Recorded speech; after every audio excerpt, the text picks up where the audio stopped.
တကယ်ချင်းတို့ဒီမဲ့တောင်ဖို့မို့အမတောင်ဖို့မို့အမတောင်ဖို့မို့တန်ချက်ကတော့လန်ထွက်နေရဒီနားမှာတစုဟောဒီမှာနှငုံဒီမှာနှငုံဟောဒီမှာတငုံ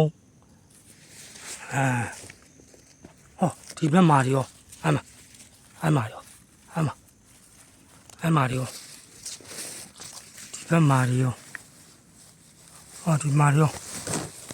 အမဟာခြေတော်သားတာအမခြေတော်သားဒီမှာရောအမတန်ချက်ကတော့လန်ထွက်နေအမ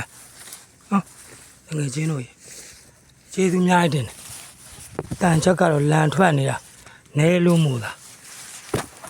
နော်ငွေချင်းတို့နဲလို့မို့လား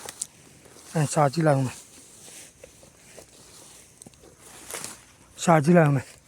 အားပေးတော့ကျေးဇူးများတင်တယ်တကယ်ချင်းဘိုင်ဘိုင်ပျော်လိုက်တာဗျာဒီနေ့တော့မိုးရပြီဟေးပျော်လိုက်တာဗျာကျေးဇူးများတင်တယ်တကယ်ချင်းအားလုံးဘိုင်ဘိုင်